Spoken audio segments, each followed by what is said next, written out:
All right, welcome back to the On the House podcast. This is officially the second installment. Your host, Joey Hauser, again, joined by my brother Sam and our dad, the Big House.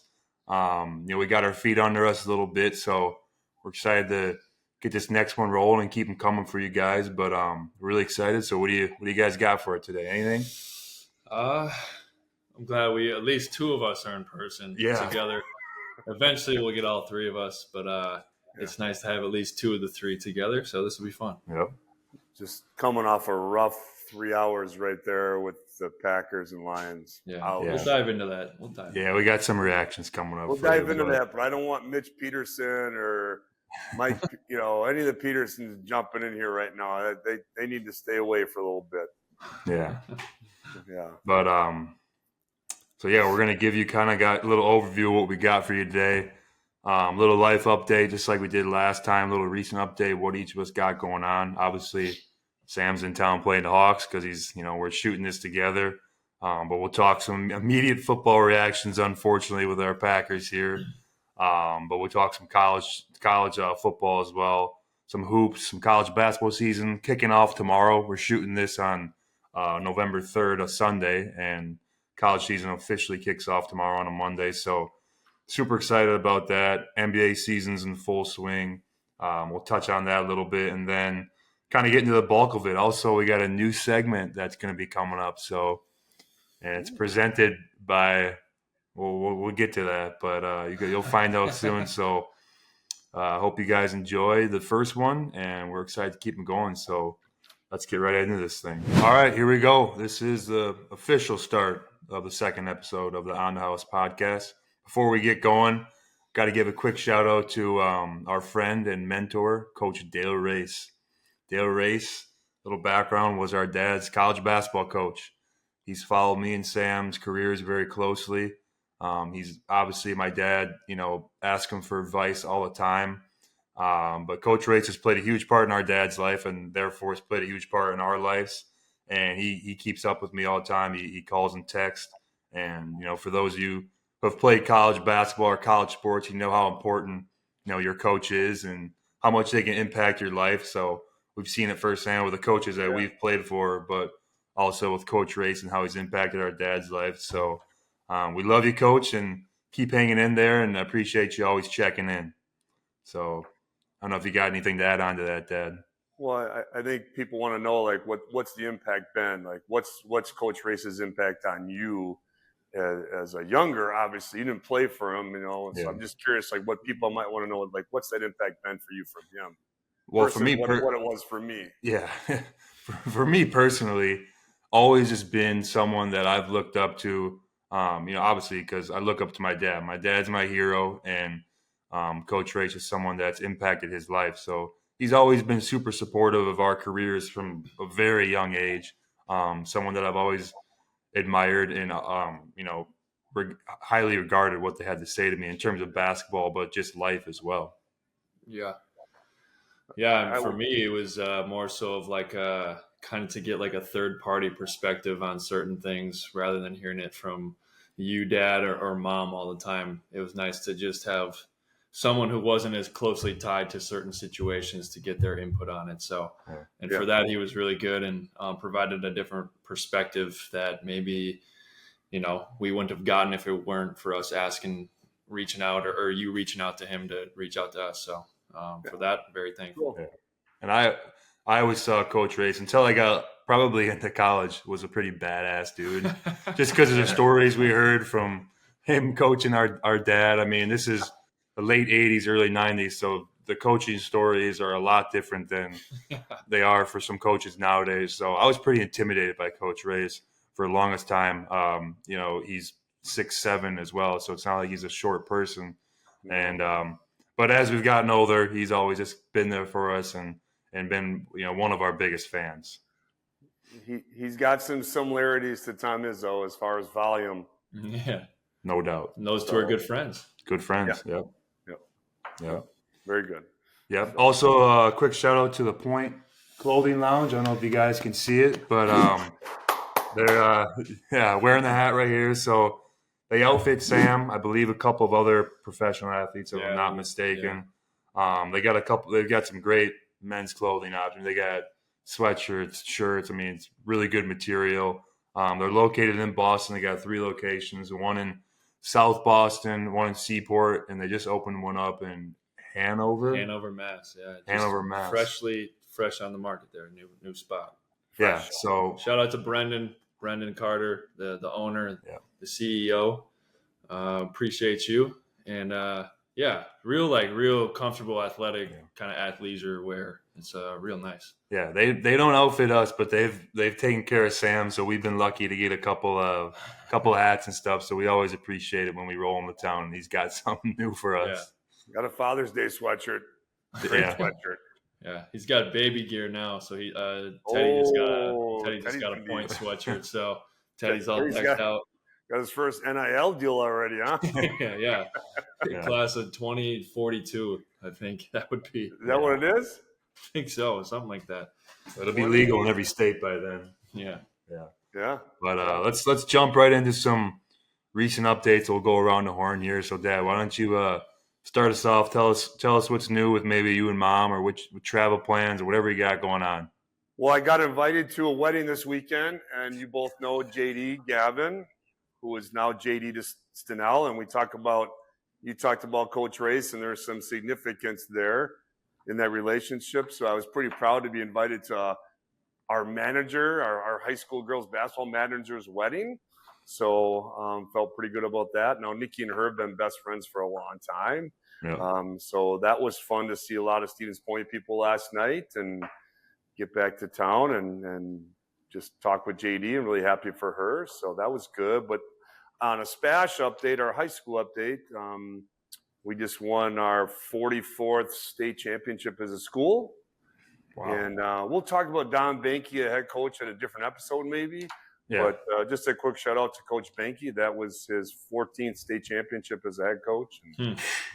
20th state tournament trip in a row, right? Now he's been there 40 plus years. So, and then we got winter sports coming around the corner. So excited for that too. All right. So SPASH basketball, baby, getting geared up, getting ready to roll. So that's kind of what's going on in our corner over here.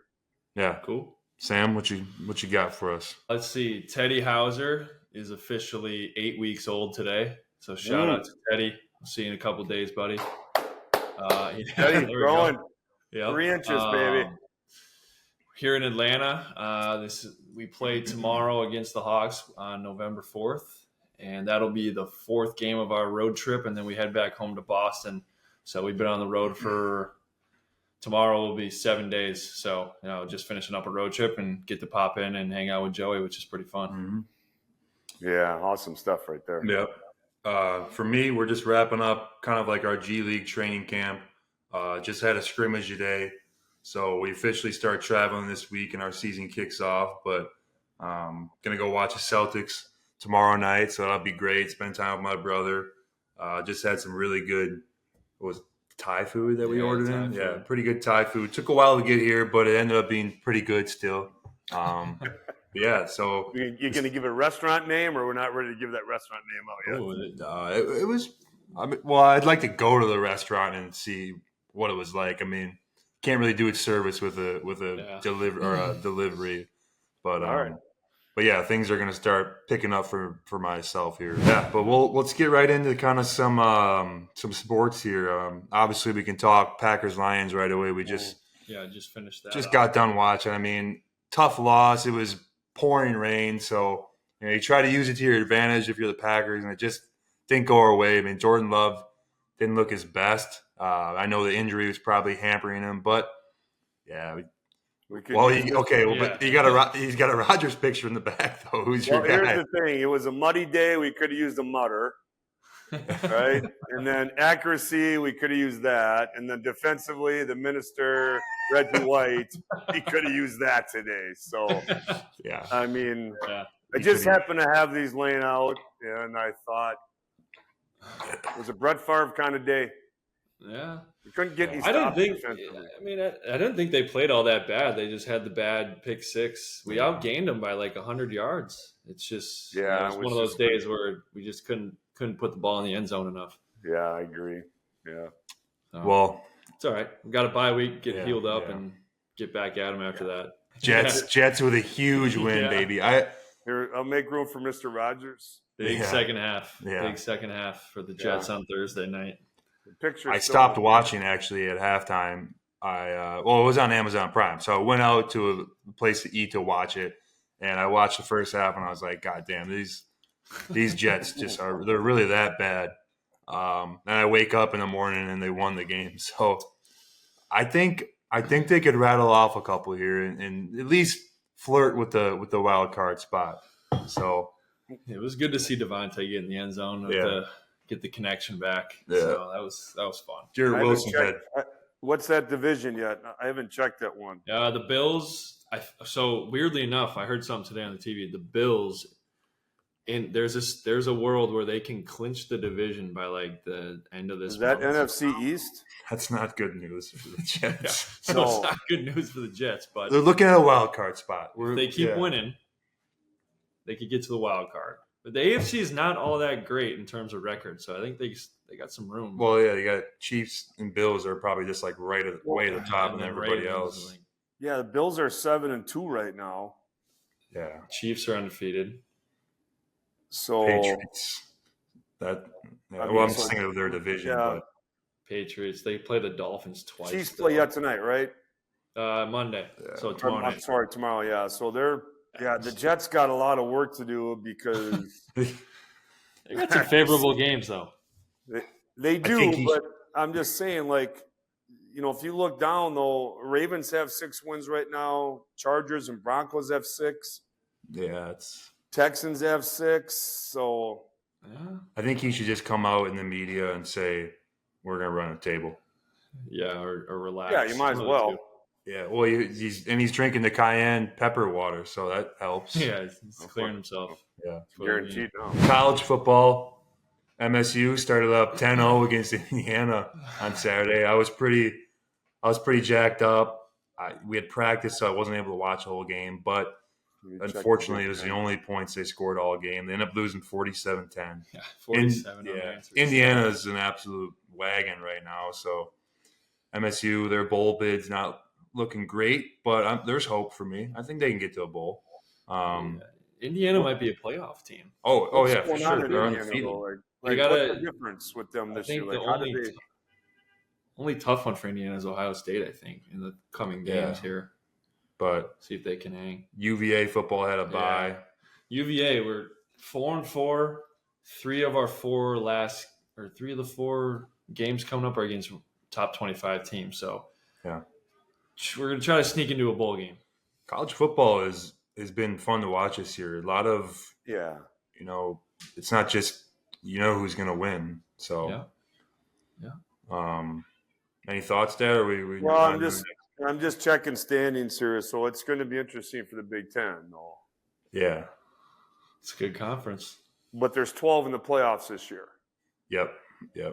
I mean, if Indiana can somehow kind of roll that, they're going to get in. Ohio State coming up here. They can't – if they're going to lose to Ohio State, it can't be by a lot. That's the key for them. Well, they're undefeated. I know, but if they lose by a lot to Ohio State, I don't know. Yeah, we'll see. Because they won't be able to play the Big Ten championship game, right? Yeah, not if they lose. Right. So I'm just looking right here, but they're looking good. Yeah. Well, while you're looking, we'll move on. I know. I'm just checking it, but yeah, I hope Michigan State gets in a playoff game because I like that new coach they have. We got college hoops kicking off officially tomorrow, like I said. I know we talked last episode about college basketball kind of being ugly to watch and not the greatest brand of basketball, but I'm still as excited as I was when I was playing college hoops. So that's kind of the beauty of it. It's always excitement, always pulling for your team. NSU plays Monmouth tomorrow night, favored by 18.5 points. I'm gonna take the over because well, I think they're gonna keep in mind what happened to them last year on their home opener. Yeah. James Madison ended up being a really good team, won a tournament game.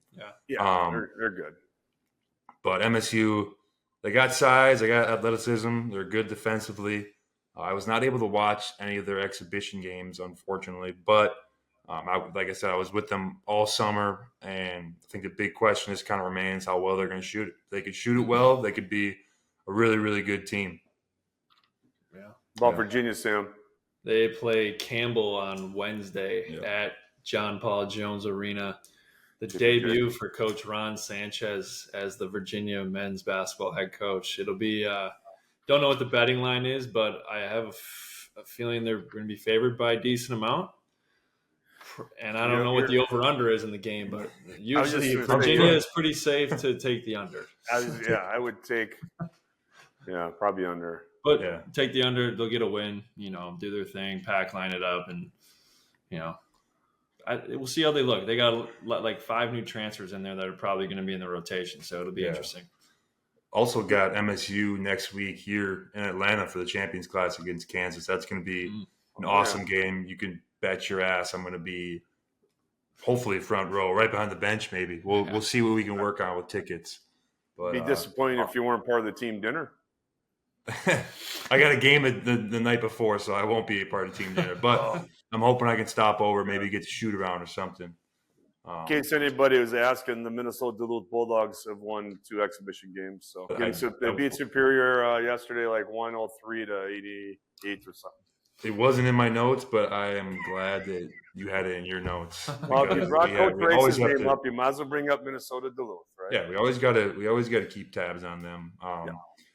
There's some other big games this week. You got number 6 Baylor against number 8 Gonzaga tomorrow night as well. That's going to be a big one. So, well, I don't know where it is. It's part of that Hall of Fame series, but the college hoops starting up here. It's always an exciting time because you're going to have stuff on TV every night. That's what's good. Jumping over to NBA here, Celtics. You guys just getting off back-to-back in Charlotte. Grant Williams, Ray Lewis, Jason Tatum. But anybody getting all the foodie order? Did anybody get any of it? There was some announcers. I don't know. Big dinner. I don't know if that was a real thing or not. That was a little uncalled for. And I think he knows that. I hope he knows that or understands that. But, definitely not needed. They took the blindside hit out of football, and he brought it to basketball. So that was a little unfortunate. But nobody got hurt. We got 2 wins, so that's all you can ask for. That's the best part about it. So was there a nice little I'm really, really sorry I did that kind of makeup session?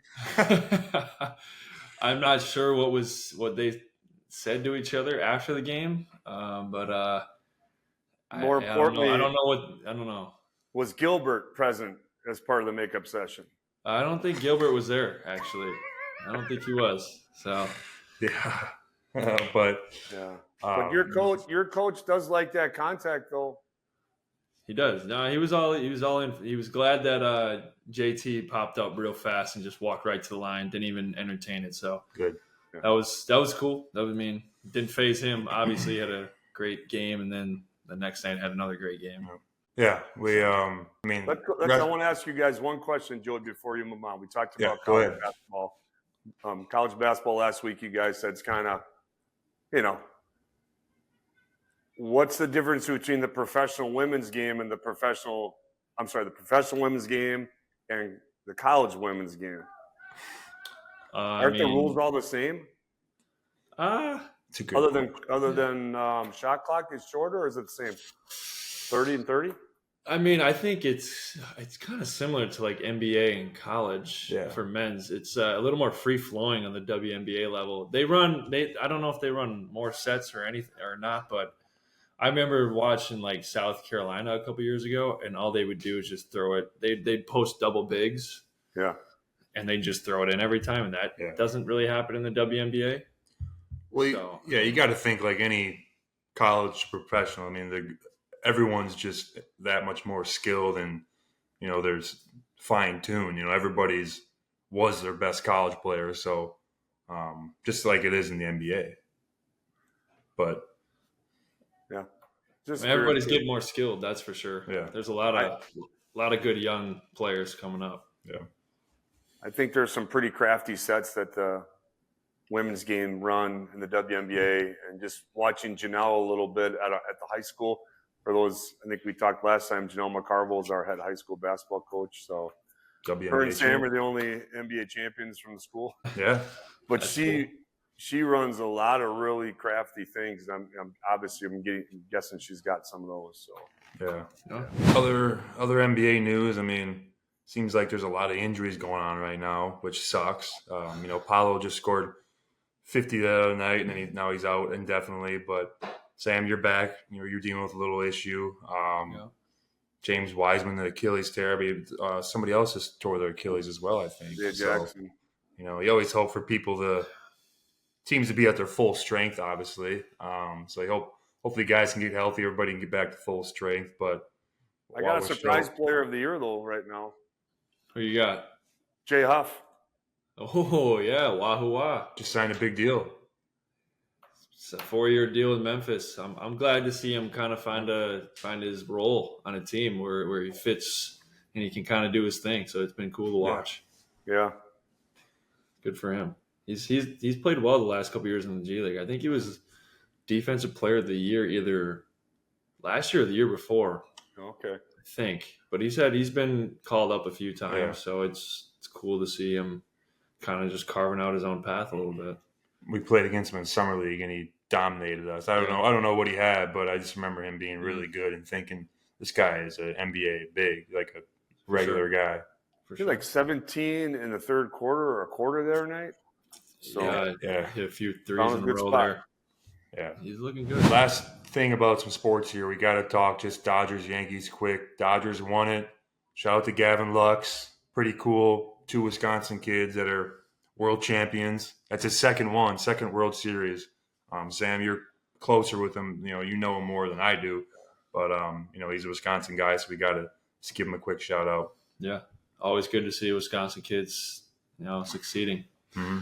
So shout out to Gavin. 2 rings, man. Hands getting heavy for him. What high school did he go to? I forgot. He went to Kenosha Indian Trail. Kenosha. I think it was Indian Trail. Yeah. But we're gonna jump right into a new segment here. We're gonna call it Wise Words from the Big House, presented by the No Shovel Club. The CEO himself, obviously, is the Big House. Our dad. Here he is. He's gearing up for it. He's got No Shovel Club hat on, but we figured that this would be a perfect segment for our dad, just because he's been a girls coach, a boys coach, a teacher for a really long time. He's always kind of been our person that we turn to when we're looking for something, not necessarily motivation, but someone that's going to tell us how it is, give us, a hard truth sometimes, but also pick us up when we're down. So whether it's a quote, a book, or something he listened to, or just something from his own experiences that he can share. I've always found my dad to kind of know what to say at the right time. So we're going to pass it over to you, Dad, and kind of take away your new segment. What do you got for us today? There you go. All right. Well, No Shovel Club is proud to present this. Let me just take a look at my notes. What we're talking about today is athlete versus non-athlete, and taking the skill and the physicality of it, because you can measure measurables for athlete and stuff like that. But what we're looking at today is what I learned from Bruce Brown at Proactive Coaching was a term called selective participant on teams. And, having coached a lot of different kids, I learned a lot from them and just kind of watching and learning a lot. Again, like you said, from stuff I've said, but I learned from listening to Bruce Brown a little bit and those guys over at Proactive Coaching. So when we talk about selective participant, we're looking at it. What does it look like when it's done as an athlete, and what does it look like when it's done as a non-athlete? All right, and take all physical things out of it. So when you're a participant on the team, it's your job to put the team's needs ahead of you, and it's also your job to make every decision you make that will influence the benefit of the team, whether it be sleep, eat, how you greet somebody in the hallway at school, how you act out of school, all those things that we all want us to do well. And when we think about how we're get treated, we want to treat people well as equally. So Bruce Brown had always shared a story about a Native American tribe. I believe it was the Lakota tribe in one of his books. And it was like, a warrior's mentality. All right. So it described as by Native American leaders were people who did not try to do things to stand out from the team. They simply tried to do their job to the best of their ability, or their role to the best of their ability. And they would do anything to accomplish the group's mission. And if that warrior was granted a reward for being recognized, their rule was you had to present that to somebody within the tribe. And that was the ultimate respect, So back to the first part, it's like everything for the team. Can you put everything of the team's needs in front of you and help the team accomplish it? All right. And that's what that's what we would say is, hey, this is what it looks like in an athlete. All right. And if you ever get a chance to see Bruce tell this, it'll probably sound, a little bit better. But now on the other side of that, when you're a selective participant and you're a non-athlete, what does that look like? Right. Well, typically when you're coaching, and for those coaches that might be listening in, or athletes that might be listening in, you choose to use your ability when you want. All right. Your body language tells us how you're listening. Your actions and reactions tell us how you're listening, things like that. But you choose when you want to use your ability. All right. So think about that a little bit. Okay. And when you do that as an athlete, you tend to become what we call an energy killer or energy zapper, team killers and things like that, because you're not putting our needs as a group in front of you. You're putting your needs in front of the other group. Okay. So what a selective participants like? Well, they like days off. They like easy practice. They may save themselves at practice for the more fun things like a scrimmage or a fun competitive game. They probably aren't touching the line when you're going through conditioning. If the coach says go shoot 25 free throws, they're probably not doing that. Okay, and they tend to find excuses, and they tend to excuse themselves, and they rationalize why they can't do stuff all the time. But they also end up having reasons to come late and leave early and things like that. And unfortunately, if that is one of your best players physically and talent-wise, it's really going to be tough for your team to meet their mission. And if that player that is a selective participant is somebody you're counting on as a coach, it's really going to be hard for you to toe the line for everybody else when that person's not doing it. So selective participation, we hope all of you are doing the athlete version and not the non-athlete version. So right from the big house today, learned that from Bruce Brown, proactive coaching, and Rob Miller speaks for him now. So if you ever get a chance to get in front of them at a convention, great people to speak to. Boom. Yeah. I mean, those boom. Wise words on the house. Right wise there. words from the big house. On the house. On the house. Yep. Yeah. With that, back Friday to is that Friday beers? Yeah. Friday beer. Hey, full sponsor of the No Shovel Club. I got to give those guys the props. You had three different hats put on already in this podcast. Yeah. Well, the first one I got scolded because some of you like it, but the Sam Hauser logo. There we go. Sam Hauser, the Boston Scally cap. So yeah. But now we're going Friday beers. I like that. Well, I liked what you were saying. I mean, it makes sense. I mean, there's let's just use the Celtics for an example. People probably think Jason Tatum, Jaylen Brown, Drew Holiday, like those guys can just walk in and show up, for lack of better terms, just like show up on game day and do their thing. But what you're not seeing is how much a group like that, the reason they were NBA champions is how much they take care of their stuff, and how everyone is a pro. You hear about guys being pros. Everyone in the Celtics, for the most part, is a pro, and that's what makes them. It's obviously it starts with Coach Mazzulla. At that level, the head coach might not have as large of an impact because these guys, they're pros already. I mean, at the college level, your coach has a much larger impact, and it's harder to do that and have that impact. But it's still at that level. Starts with Mazzulla, and everyone knows he takes care of his shit, and he's on it 100% of the time. Yeah, for sure. I mean, back to that when you talked about the warrior mentality and doing things not to stand out, but doing things that's in benefit of your team. That's to win a championship.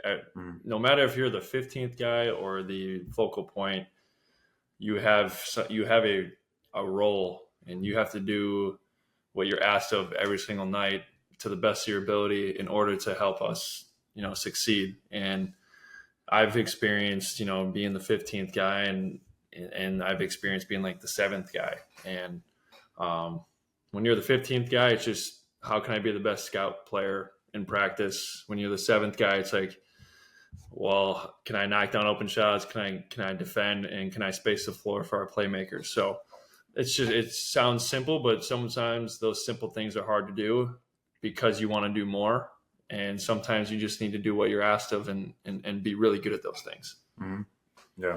I see some hard stuff with, say, that participation when kids, when they're younger, when they're involved in youth sports now, there's so many more games. So when do they get to develop that role, I guess, is going to be a really tricky question, because they're probably paying for position on a team versus being the 15th person. Yeah, I mean, yeah. You're talking like something to think about. Yeah. Well, I think since you kind of mentioned it, Sam, you talked about being the 15th guy, being the 7th guy. Well, this kind of leads into our next conversation, kind of G League versus the NBA, the difference. You were on a two-way your first year. I've been in the G League now for 2 years. Just, I guess, to kind of start it, I mean, like, people might think the G League, it's professional basketball still. They might think it's, as glamorous as the NBA. I guess give us kind of your quick thoughts on that, having experience having to go back and forth same season or explain kind of what a two-way contract is like. Yeah, so for the most part, the way the Celtics have done it since I've been around is usually the two-ways spend 80 to 90% of the time in the G League playing. And then usually when guys are out for the Celtics, they call up two-ways or one or two or maybe all three of them, and they say, hey, we need you in Boston today. So you could be in Texas playing the Texas Legends, and the Celtics call you at 10 o'clock in the morning. They're going to have you on a flight at noon back to Boston. You land at probably 3 o'clock and you go right to the arena and you're into warm-ups. Like, you're doing your pregame workout and then you're on the bench. There was a time where we were playing in Charlotte. I played a game that night for the G League. Had to leave at 5 in the morning for a 1 o'clock start in Boston. We got to the arena at noon, and I didn't play that night, but I needed to be there to suit up, and actually got in at the end of the game because we were up by a lot, and played a game that day. So it's different. But like G League, you're staying at like Marriott's, you're staying at which are nice hotels. You're taking commercial flights. Yep. The stipend money that you get on the road for food is not nearly as much. You get like an Uber or Lyft credit, $150 a month, yep. Or maybe 125. Yeah. Uber, yeah. Oh. And the places you practice and play at obviously aren't the same. The fan attendance is definitely not the same. Yeah. And then when you get to the NBA, it's like you're staying at Ritz-Carlton's, Four Seasons. You're flying charter every night. Your stipend money on the road for food is a lot more, and everything's just what I took from it is like I really appreciated like what we have in the NBA because I experienced what the G League was like, and it gives you a newfound respect for guys that are grinding it out in the G League, which we both experienced. Yeah, this is kind of along the lines. I just saw an interview with Kevin Durant. He was talking about how he agreed to be in the starting five the next seasons. That's going to come out next year. Netflix. The starting five. That's what I'm saying. The Netflix show. And he was just saying he wanted to do it kind of so he could show aspiring young hoopers like what this grind is really about, the pros and cons, like how it is a life sacrifice. And now this is a guy who's talking, he's making how many millions a year? I mean, he's one of the best players. Obviously, he puts in the work, but he's right. Like, and Sam was talking about, like the G League, from a G League perspective, like for the most part, meals, you're on your own. You don't know, for 5-6 months out of the year, you're living wherever you can find a spot and wherever you can work out. You don't know whether that G League team is going to house you in an apartment or a long-term hotel stay for 5 months. So it's a grind, but that's kind of the beauty of it. And once you get in, like you kind of embrace that stuff because everybody, all your teammates, coaches, like they're all doing the same thing and they're there with you. Everybody's got the same goal of getting out of the G League. So that's kind of the cool part about it. But yeah, it's not as glamorous as everybody may seem. Now, on the other side, it's like, hey, we get to play a sport for our job. So from that perspective, always, you gotta keep things in mind like that. I think people would be interested to know, Joey, though. So, like on your G League team, last year and this year, and Sam as well. But it's like there's sometimes when guys get assigned to the G League, what happens to guys that are on that G League team then? Yeah, if you get a assignment player called down or even a two-way guy, chances are if you're not one of those, on those type of contracts, you're probably going to get your rotations, your minutes are going to get cut down just because, I mean, the guy that's the way it goes. I mean, the guys that are making money that the big team has invested in, they want to see them play and want to continue to develop them. So that's just kind of, I mean, you got to find ways, like Sam was saying, you still got to find ways to make a positive impact on your team just because you're not playing a lot. Yeah. So, but I think the really cool thing about the G League is that it's kind of been used as an experimental league for the NBA. So like the in-season cup or tournament, whatever you call it, that was started as a G League. Yep. Sam, your teammate, Peyton Pritchard, was just quoted talking about that the NBA should implement the heave shot. So at the end of the quarters 1 through 3, if there's a shot taken under 3 seconds, that's from like, I think 36 feet and beyond. Yeah. They're in the G League now. They just adopted it. They're going to stop counting it as a field goal against your personal percentage. It'll count as a team attempt, but in the NBA, you always see guys last second just not taking that shot because whatever. But Peyton Pritchard now, on the other hand, he wants to take that shot. He did it in the finals. Yeah. He's done it once or twice this year already. But I mean, Sam, has that ever been a stat before though? Has there ever been a team field goal? They count it as a missed shot if you miss it. Yeah, but that's going to be a new stat then, right? So no. It's just in the G League. It just, if you shoot the shot and miss beyond the wherever they cut it off, it doesn't count as a miss if you miss for your own personal percentage. Right. What I'm saying though, they've never had a team field goal stat before that didn't. That was they do. Right? They keep track of team field goal for each player though. But so this is going to be a new stat. It's going to be a team field goal attempt versus a player. No. All it is like, say I'm 2 for 2 in the game, and I heave up a half quarter at the end of the second quarter, and I miss it. I'm still going to be 2 for 2 on the game and not 2 for 3. Yeah. So your players could combine to take 90 shots in the game, but your team field goals won't be 90; it'll be 91. Yeah, but has they ever kept that one before? No. Well, it's just part of the team field goal percentage, which they've always kept. No, I know that, but like they've never had a separate field goal attempt that just went under the team umbrella that didn't get assigned anybody. Oh no, I don't think so. This would, if it's adopted in the NBA, this would be the first thing like that. Yeah. But another thing the G League has is overtime target score, first to 7 points. Just like the throwback, the TBT tournament. So if it's 100 going to overtime, there's no time. Elam ending, First team 7. Mm-hmm. Yeah. But I like that. That's exciting, though. I think I mean, it's pretty cool because, like, you get to kind of be the guinea pig and do some experiments of what they might put in the NBA. But, it's cool. Yeah. Is the free throw rule still the same in the G League? Yeah. They still, so in the G League, if you shoot a 3 and you're fouled, you get 1 free throw shot that's worth 3 points. And then if you get fouled on a 2-pointer, you only get 1 free throw shot that's worth 2 points. So if you miss it, you miss out on 2 or 3 points. And if you make it, you get those 2 or 3 points. So especially on a 3, it's a big free throw. I got fouled on a couple threes last year, and I was like, God damn it, I better make this, get my 3 points. But one thing about the G League, though, when you played there, have you seen any of those officials you had in Maine up in the NBA now? I think there's a couple. I don't know. I forget their names, but I'm pretty sure there is a couple of refs that have have got promoted up. I can't remember their names though. Okay. Yeah, it's they're doing the same. They're trying to do the same thing. Yeah, same type of grind kind of for them. Yeah. Well, not the same grind, but similar, trying to work up into your profession.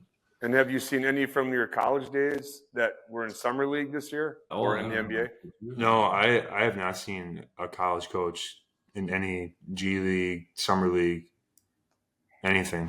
I want to talk about this JJ Redick talking about so JJ Redick, after probably like their second or third game, was kind of complaining to the media that their guys weren't playing with a broken-in basketball. Now, for people that have played with the Wilson NBA ball, the one thing I'll say is there's no two NBA balls that are exactly the same. They're all different based on how many times you played with them, how many times you shot with them, if they're broken in or whatnot. But the ones that are brand new are pretty hard to handle. Yeah, fresh out of the pack, it's real slick. It's hard to when you're shooting it, it feels like it's sliding off your hand the whole time as you're trying to shoot it. But when they're broken in and when they're broken in and your hands get sweaty, the ball almost gets more grippy in a sense. So it's easier to dribble, to pass, to shoot. Everything is way easier. So I believe in that game they were playing with fresh, brand new balls out of the pack, which was the talking point. So I'm with them. Like, there's in no world should there be a game where you're playing and players have a choice of the ball before the game, but I'm pretty sure the only choices were fresh, brand new balls. So their managers lost a good rack. Yeah. Well, I just I know the normal person probably is like, what does it matter? It's just a freaking basketball, but it makes a world of difference. It really does. It really does. Like, if you're playing with a nice, slightly broken in ball, even more than slightly broken in, it's just you got to have some. It just needs to be used. Yeah. So isn't there like a policy though? I would think you guys have a policy like, hey, when you get a new rack, you tell one of the people working in the organization, like, hey, you got to go, like, because every baseball, I believe, doesn't a baseball get a little rub? Yeah, they get the special mud from Yeah. Well, even the NFL, they got the guys like waxing it and polishing it. I don't really know what the thing is for the NBA though to break in a ball. I feel like the only way to do it is to use it in practice, and then that's how they get broken in. But I don't know if there's a secret way that people are doing it. Well, that's a really good point you made then, because it kind of sucked using a brand new ball. It's not easy. Also, Draymond Green was just on his podcast, our another podcaster, talking. Don't forget him when talking about the Defensive Player of the Year. When they're all summer, they're talking about Wemby and Chet and Draymond. Don't forget him. So I like that. That's Spartan Dog coming out, man. Drew Holiday. Yeah, Drew Holiday. Drew Holiday has been getting gypped his whole career. He's never gotten a DPOI. He's never been Defensive Player of the Year? No, he's been overlooked for some reason. If you're watching film and you're a guard, or you just want to see how to guard a guy one-on-one, Drew Holiday's just watch Drew Holiday defensive clips. He guards 1 through 5 though. Like, when we play Philadelphia, we put him on Embiid for parts of the game. He's insane. I got Defensive Player of the Year right here. Reggie White. Speaking of the football and basketball comparison, I wanted to talk about this question because it was like, we'll shift gears a little bit here. It was kind of like the question of the summer. Everybody was talking about it. Is it easier for an NBA guy to transition into the NFL or for an NFLer to come to the NBA? Now, I know all three of us I know what all of our answers are going to be, and I think it is the right answer that an NBA guy would be much easier for him to go to the NFL. But with that being said, I think we should just try to look at it as a whole here. So not every NBA guy though. I think there's like a select few guys in the NBA. Like I think Drew Holiday could. I think Russell Westbrook probably could. And Edwards maybe. Zion Williamson probably could. Yeah. Like there's certain LeBron. I mean, there's certain guys. Not everybody can transition, but yeah. What do you think? There's no way if you're an offensive lineman, like, you're not even in this conversation. Yeah, you're talking about an old lineman coming to the NBA. Yeah. No way. But I mean, there's some of those wide receivers and running backs, quarterbacks, tight ends. But the thing is, a wide receiver or a running back. Those guys are tiny on the basketball court. Another thing is in basketball, you got to do a lot of different things. Like you got to pass, you got to dribble, you got to be able to shoot, got to be able to defend. Football, I'm not saying they're one-dimensional, but there's so many different positions that you're asked to do a specific thing every single play. Yeah. Now, to maybe give a little more like leeway to the question, maybe we say, all right, give them a full year to kind of prepare for it. Because if you threw a football guy in an NBA game, he's probably getting 6 fouls within a quarter. But yeah, the other way around, though, I will say, like, people don't realize some of those DNs that are 270, 300 pounds, they're probably would be the fastest guy on an NBA roster, which is and jump the highest. So from that perspective, it's like, yeah, it would be tough. It would be tough either way. All right, so pick your guy. Pick your guy that could come from the NFL to NBA. Pick one. NFL to NBA. Miles Garrett. Yeah, NFL Miles Garrett.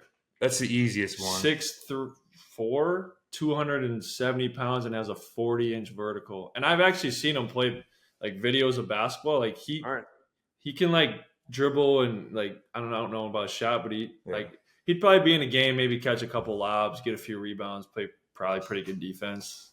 I'm gonna go. I'll take Drake May because I saw he had a decent high school highlight. He's got it in the family. I guess your teammate Keon. Oh shit, yeah, Keon Coleman. I'll take Keon Coleman. A good one. Yeah, Keon. I tell you what, that guy. I've never seen someone because he was never at our practices because he was always just doing football workouts. So like he couldn't, he would come when he could. And he was more so just a scout team guy, a great layup line guy. It was fantastic in layups. What's unbelievable with Keon, and it tells you why he's in the NFL now. Like Keon, he had to jump in a couple of drills where we're 5-on-5 live. Maybe we had some guys hurt, and he wasn't just on scout team. He's jumping in on the second team or whatever it might have been. Somehow he knew all of our plays. I have no clue. The sponsor. Yeah, there you go. Point beer. Stevensboro, Wisconsin. But keep going, Joey. I didn't mean to interrupt. Yeah. Just keep going. No, you're good. I thought you were gonna pull up a Keon Coleman like jersey or something. But Keon, yeah, he knew all of our plays. Now at Michigan State, we run a lot of set plays, and Keon a couple. Yeah, it was like I didn't know how he knew. Like, how did you pick up on that so quick? But that's football. That's what he does. Yeah, a lot of plays. Just because he played football, unbelievable athlete, good basketball player. If he was just a basketball player, he probably could have played at Michigan State. 3 choices. Okay. Well, I got Metcalf, Seahawks, and then the Bears quarterback, Josh Allen. No, Caleb Williams, or are you talking the Bills? I'm sorry, the Bills. Yeah. Josh Allen. All right. Yeah, because I feel like they showed us some videos of them playing high school basketball. Probably. Yeah. Probably. Because Metcalf's got to be able. I mean, that guy's going to be the fastest guy in the gym. And he's just a physical specimen. And he's like what, 6'4", 6'5"? Yeah. Well, he can probably catch a lob. Super athletic. Yeah. Maybe we get Keon on here one of these days and ask him about his experience. We'll get him out there. We'll get him on here. Yeah. Who's your last one, Dad? Well, I feel like that Penix guy probably was a good basketball player. Really? Why is that? Because he's like 6'4", 6'5" too, isn't he? Yeah, but it doesn't mean he's good. Yeah, I saw him play up close at a Michigan State game, and nobody could catch him. He's going to be a really good NFL quarterback someday because he's playing behind a Spartan legend. Kirk. Yeah. Win today. Swaggy Anderson's not loving the Dallas Cowboys right now. Yeah. Let's do the same thing, vice versa. Who would be your one pick, NBA to NFL, and then we'll move on after that. Well, Sam kind of took it. You what, Drew? Drew, but physical specimen, like you feel like you just play in the NFL. I mean, I saw some highlights of the Celtics preseason camp. There's a little football game going on. I didn't see him play a lot, but I mean, Baylor Shireman had some highlights of him playing high school football. But I would say Jaylen Brown, give him a week. Wide receiver? Yeah. What do you think? Wide receiver. Yeah. It's been we've had this talk on our team before. I feel so like Drew and Jalen are two of the obvious picks, but Jaden Springer, you put that guy at press corner. Yeah. He's going to be pretty good. He's going to be pretty good at press corner. But I think my one pick, if going outside of my team here, I think I would probably take – I think like a younger LeBron. Okay. Because like in his prime years, like say like end of his first stint with Cleveland, start of his stint with Miami. I think slot tight end. Yeah, and he played high school football. Does it have to be a current player? No. Danny. I'd go Barkley tight end. Okay.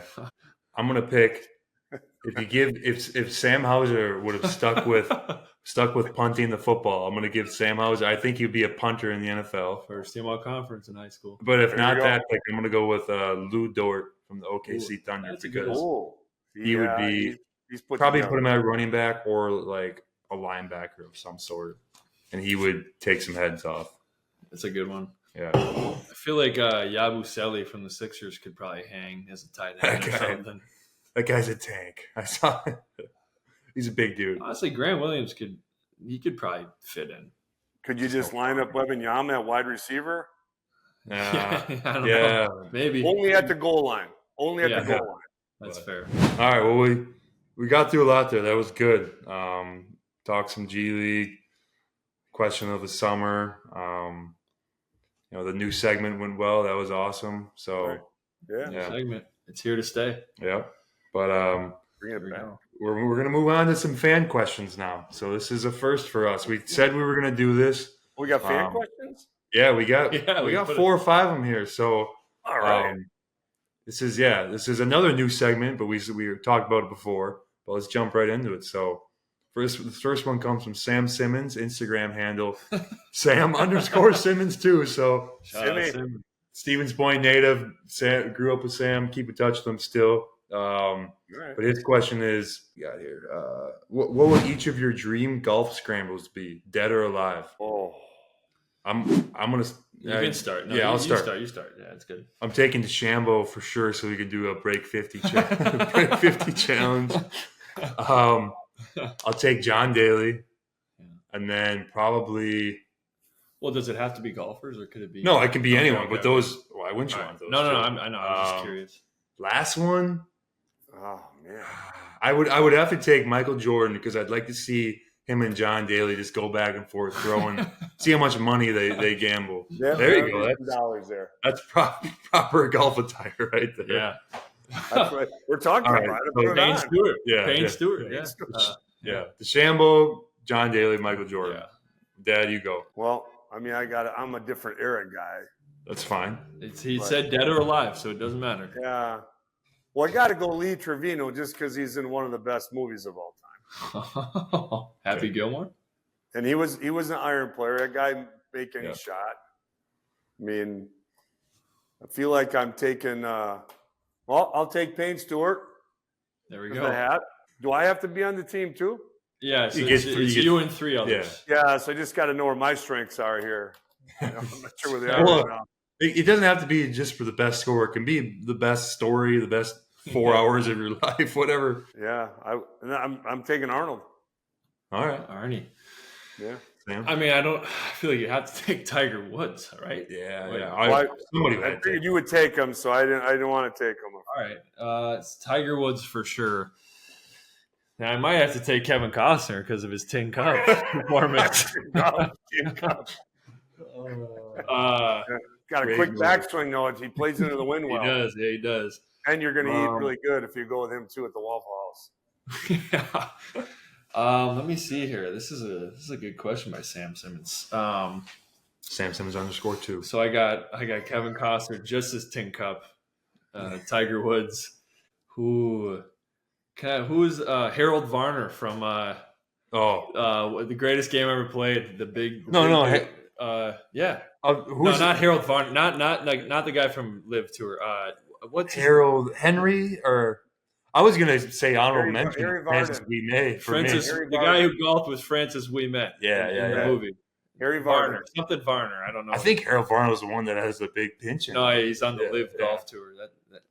Instead of him, actually Dustin Johnson, because that's always been one of my favorite golfers to watch, just because he's like the tall golfer, and I kind of relate. Gotta keep an eye on him though during the rounds. You don't know. Well, if we're adding in movie figures, Harry Varden was a real person, but Varden, Varden.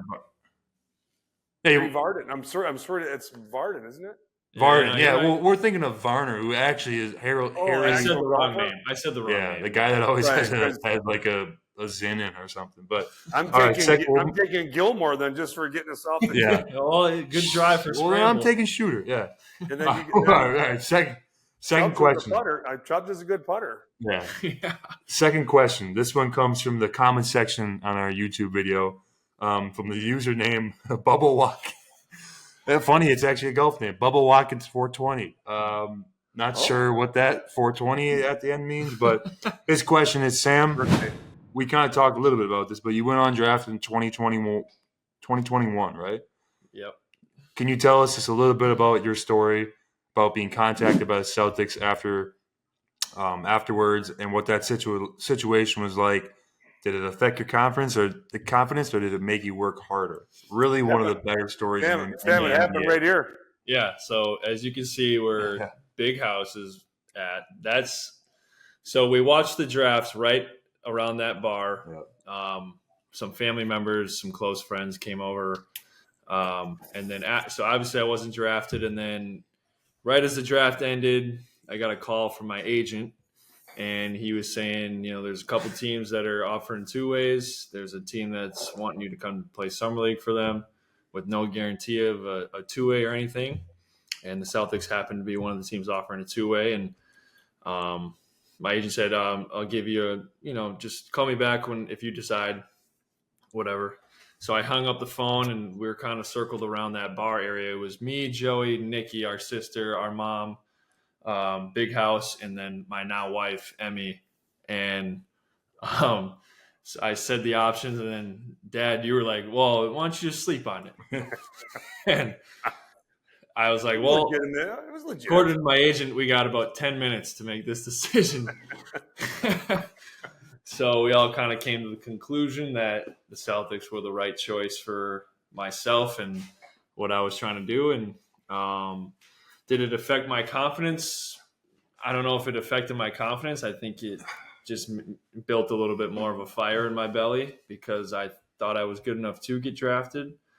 So, and then the biggest thing I wanted to do when I got to Boston was just put my best foot forward and prove to myself and the people around the building that I belonged. And it doesn't happen overnight. It was a long process of, you kind of have to win people over in this business, and you just have to be your true authentic self, but also, understanding that you can't take a back seat to anybody as well. And you have to show why they're even bringing you in the first place. So I think if anything, it built the fire inside me.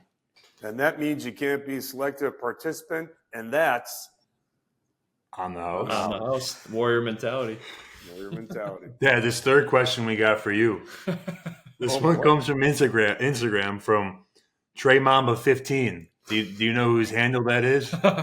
It's a sad Dallas Cowboy fan. Yeah, that's our one of our best friends, Trevor Anderson. But he's wondering, what is Big Dave's best college story? Try to censor yourself a little bit here. You're still an administrator. Good question, Trev. Really good question. Are we talking like social or basketball? I think probably social. We're gonna stay away from that one. We're gonna maybe do a basketball. Okay, all right, fair enough. We got to keep the fans coming in before we start the social one, but that's fair. I would say one of the toughest moments probably during my sophomore year, and I played with Uncle Barry at the time. He was a freshman, and he was phenomenal. He was a starter, and I was kind of hoping to be in that mix, and I wasn't. And we got to about Thanksgiving, and I wasn't playing a lot. I felt like I wasn't kind of missed an opportunity, right?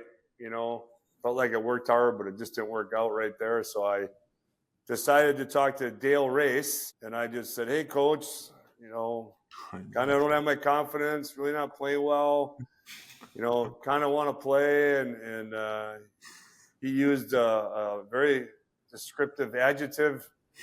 Basically said, "Well, when you figured out, we're gonna effing be here. Thank you. See you later." Is this a story where did you call Grandpa and say like, "Hey, like I'm done here. Like I gotta come back"? That was a different one. Okay. We'll save that for the next episode. Yeah, that was the minute. That remind me to tell you the Moorhead State story after that. Okay. All right. We'll skip this one. Was this our fourth question? Let's hear the question. We should vote on it. Well, okay. We'll do this one. I just want to make sure we get to all of them. Fourth question. Instagram handle Joe Miller 22222 five twos. He wants to know either our favorite food or food places. I'll start, I guess. Favorite food. It's got to be just Dad grilling burgers. Like this, I'm gonna go full meal here. Burgers, salmon, sweet potatoes, some vegetables on the grill or on the fire. Just when we all come home and we grill, have a big grill out. That's my favorite meals. Yeah.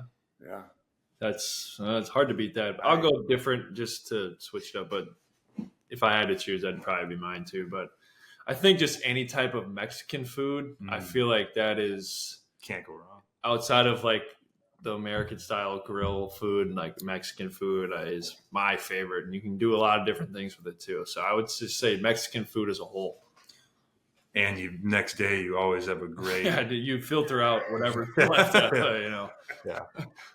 Run for the border. That's why they call it Run for the Border. That's a good one. I haven't heard that one. And that's before. on the House. That's on the House, baby. Well, it's tough to top that, Joey, but I would say anywhere we know that there's going to be a really good fish fry and a couple of big old fashions. Yeah, it's a good choice. That's a tough argument in Wisconsin. I'll tell you what. We could do a whole show on who's got the best fish fry, though. That's They're probably. I would assume there is a podcast out there about Wisconsin fish fry restaurants. Yeah. I would assume. I'm actually pretty sure our good friend DJ Droner during COVID times did fish fry rankings around Portage County. Yeah. There's when I'm not in Wisconsin and it's Friday. Now for people, this is a different story. But anyways, I think about it all the time. How bad I just want a fish fry and an old fashioned on Friday. But we'll go to the next question here. This one's from Adam Pron on Instagram. Adam Pronchinsky. Shout out. Yes. He's asking us what our favorite memory is between just us three, just the boys. So you could. I would between us three. Just us between us three. Yeah. Like something that we did together or something like that. Yeah. I mean, obviously, we do a lot of things with our mom and our sister included, but he's asking specifically just for the boys. For the boys. Ooh, I would say. I got to think about that, but I got a couple. One that pops in my head right away was right after we won our second state championship at the Kohl Center in Madison. I remember us three just having kind of like just a group bro hug and letting some tears out just because that was my last game. So I was kind of emotional, and being able to do it with you guys was pretty cool to finish off a high school career. So that's what pops into my head right away. That was a cool time. And we won by 30. I think Joel Last took that picture. Or Mark Green. You make some great deer venison jerky. Yeah. You ready to go, Joe? I'm thinking question. I know. No, I actually have two. I'm thinking of ones that include mom. Yeah. Well, when we guys were little in New London, and I think third grade, and we went. Joel, you played with Sam the first time you've ever played, and you were on Sam's little team, and we went to Seymour, and we did pretty well over there, and I think, Joey, you might have scored more points in that last game than Sam did that day, maybe. Really? Well, I only passed to Joey, remember? Yeah. My other one, though, is the first time you guys went and played that 3-on-3 tournament up in I think this is the picture. Can you see this? Is that the picture? That's it. I think this is the picture Oh, from is that Stevens Point or New London? No, it's New London. New London, yeah, that's. I don't know if you can see it on the screen. Yeah, but I think I gotta lose a few pounds. Jesus. The other one though is we played that 3-on-3 tournament in Green Bay all the time with Rich. Oh, yeah. Those were just good ones. And you don't remember this, but we went to practice at University of Wisconsin Green Bay when Coach Race was assistant there. I do kind of remember. Yeah, I remember that. So I took you guys in the gym, and Rich was there. Was Mitch playing with us that time, or was it CJ? CJ, yeah, CJ. Yeah, so we're in the gym, and you two are over there. And now, Sam, you have really blonde hair. And Coach Race comes in. He's the assistant coach that time. He goes, "Where are your boys?" I said, "Well, yeah, there's Joey." And he goes, "Yeah, well, where's Sam?" I said, "Well, he's right here." He goes, "That ain't your kid. He look nothing like you." And you looked at him like you're gonna. I'm like, "Coach, this is Sam. Like, I know who my son is." He's like, "Well, I know Joey's your kid, but this kid don't look anything like you." And I'm like, that's good. Yeah. I do favor the Furmanek side of the family in terms of features. And look. So those were good whenever you guys could play together, though. Yeah. I got two stories.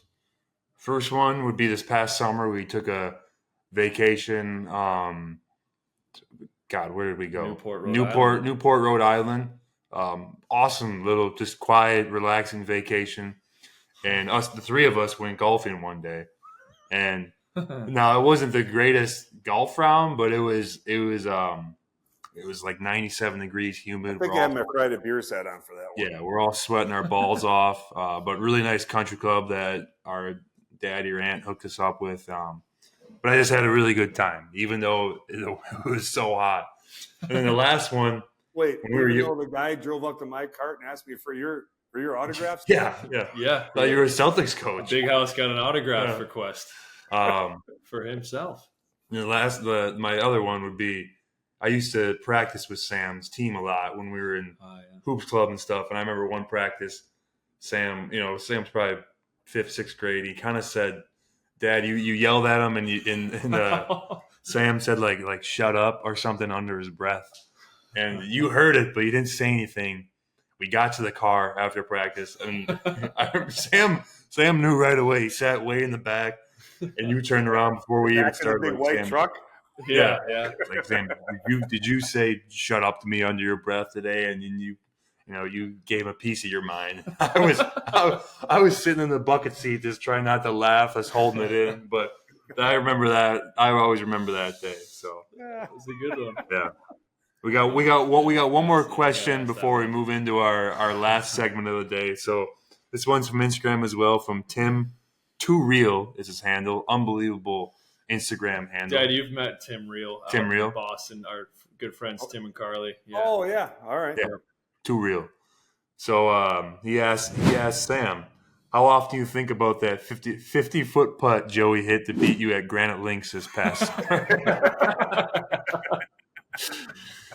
It's funny because Joey walked it in from when it was about 20 feet out. Joey started walking in at it. I don't know if he thought it was going in or. Honestly, 50 feet might be like an understatement. I threw one in from the fringe from like 75, walked it in. If it didn't hit the pin, it was going off the green. Broke 80, shot a 79. Everyone was saying I was sandbagging. I was like, hey, look, I just had one of those days. Sandbagged. Definitely sandbagged. Yeah. Me and Tim. Thanks for bringing that up, Tim. You can't. Well, I was saying I was sandbagging like my handicap because me and Tim broke 80. Me and Tim obviously won, stole their money, got a good meal. Sometimes some guys got to have a day. The only time he could beat me is first time breaking 80. Yeah.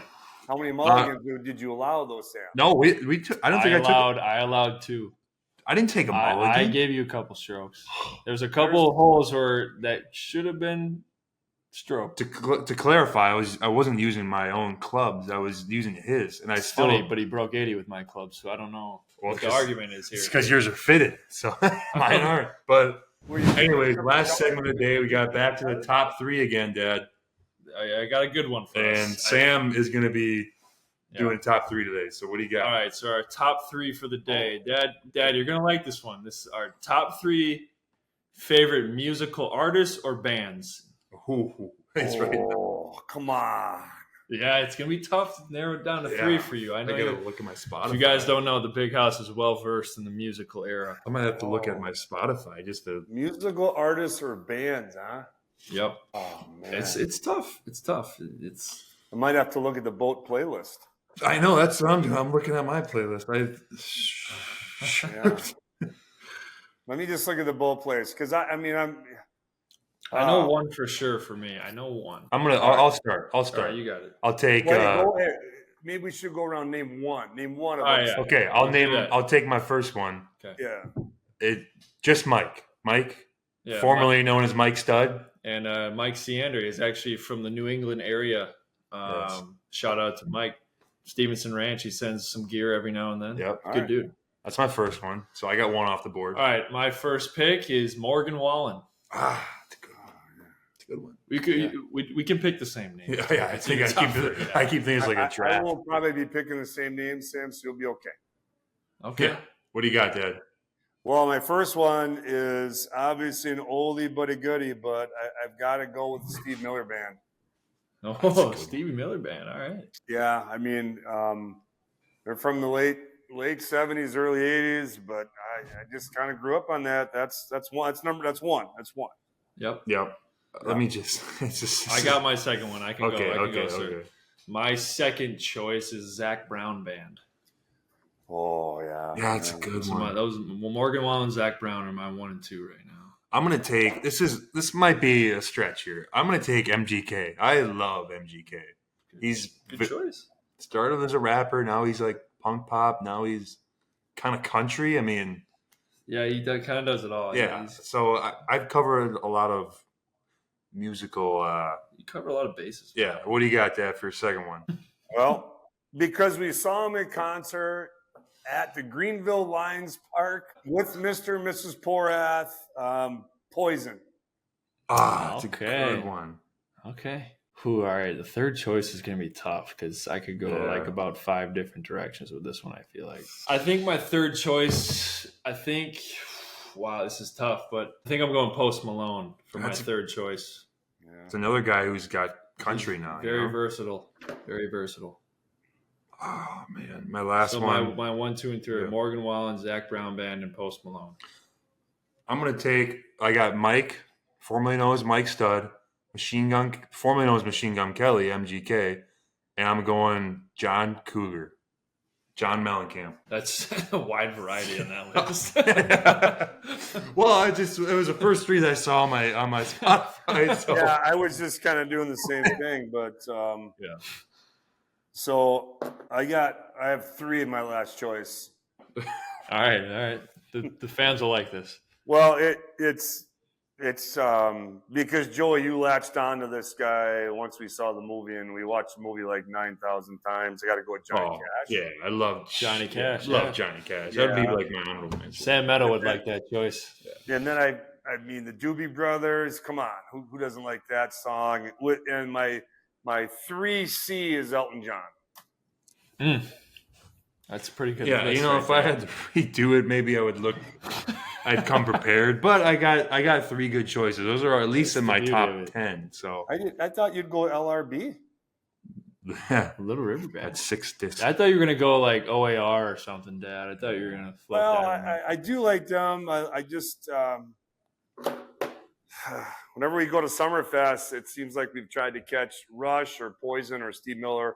As you said, Zach Brown. Yeah. Guns N' Roses. But then like Tesla, where do you put like Tesla? Where do you get Tesla in there? And then those kinds of guys. Where do you put Billy Joel? I like Tesla stock. That counts.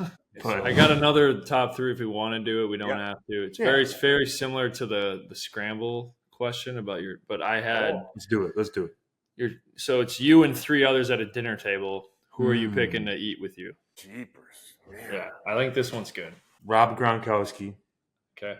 Is it 3 total or 3 more? So it's you and 3 others. So 4 people total.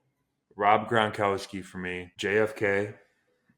Oh, that'd be an interesting one. I got to ask him about Marilyn Monroe and stuff. Last one, let's just pick Conor McGregor. Okay. I will go with Brett Favre. Oh. You're going to pick that one? Scratch Conor McGregor, Aaron Rodgers, final answer. I'll go a different way. Okay. So I got Brett Favre. I'm going to take Joey's golf partner, John Daly, for dinner. I think he'd be a hell of a time. Oh, yeah. And then I think I would want to keep my dinner kind of light and easy. So I think I'm going to put either do I pick Vince Vaughn or Will Ferrell? Oh. You got to go with Vince Vaughn because I think he can fit in and talk better. Well, yeah. What do you got? I think, all right, I'll go Will Ferrell then because I know you'll take Vince Vaughn would probably be a little more quick-witted. I mean, even though Will Ferrell is hilarious. I'll go Will Ferrell. We're strictly going like freelance, like no serious talk at my dinner. You pick whoever you want. Your type of dinner. Yeah, I got Kramer from Seinfeld, I got Stifler, and I got Vince Vaughn / Will Ferrell. Stifler. Did you say Stifler? The Stiffmeister. Stifler. Derek Kirkleski or Derek Kirkleski, a.k.a. Stifler, is coming to the dinner. Yeah. All right, hey, one last. Derek White and I were on the plane talking about wide receivers, and he posed the question, who's the greatest Packers wide receiver in our history? Oh. So I was looking up stats. And I think, in my opinion, Sterling Sharp has the best numbers, and he has a short career, but he's got like the best numbers consistently in those years. We got to remember, though, there's a couple really good guys before him that had just god-awful quarterbacks. That's fair. Yeah. James Lofton. Yeah. He ended up going to the Bills, and I think the Bills didn't win Super Bowls, but he went to a couple of them. But it would be James Lofton, Robert Brooks, or Sterling Sharp as far as my era. Wait, okay. Yeah. So I was thinking maybe Donald Driver's probably in there. I looked at his stats. He's got like 8,000 yard seasons, and he had like 6 in a row. Devontae Adams had statistically the 2 best seasons by Packers receivers. Well, okay, he had the 1 year, but Sterling Sharp. But the other year he broke the catches record and the yards record, didn't he? Other than the touchdowns. I'm not sure. Jordy Nelson, you can't forget about Greg Jennings. Greg Jennings wasn't there long enough. Well, wait, hold on. What do we got? Does Devontae have the most Packer receiving touchdowns overall? I think he does. He might. Sterling Sharp might. All right, hold on. Let's look up which. All right, we'll bring Jordy into the conversation. Right. And because he's white, he obviously got to cheer for Jordy Nelson. Yeah, it'd be hard. I mean, if James Lofton had played with Rodgers. So minus. Let's look up which Packer receivers got the most. So 6, 7, 8 years with the Packers. Okay. So he had 1,500 years. I want to look up Sterling Sharp's stats again because he also had unreal stats for like limited amount of catches. Sterling Sharp, not he was the first guy that set the league catch record, and then it just kind of got. Yeah, that was when the league catch record was like 106. Now it's like one. Oh, so he was getting over 100 catches a year when throwing wasn't really a thing. Yeah, they probably were only throwing. So he only played 7 years though, but he had 5 of his 7 years are 1,100 yards or better. I'm all for. His career got cut short, but he had 18 touchdowns 1 year, just like Devontae. I got to go with Devontae. I'm sorry. It's a good argument. It's Devontae. Devontae was a selective participant at times, in my opinion. What? Not a Warriors mentality. All right. Well, that's all we got. Yeah, we covered a lot there, but we got through a lot. Covered some good stuff. So that's officially marks the end of episode 2 of the On the House podcast. Thanks for tuning in, guys, and we'll get back to you as soon as we can. And keep sending questions. And I got a great. Instead of a top 3 next episode, I got a great. Just like it'll be cool. It'll be good. Yeah. Good. All right.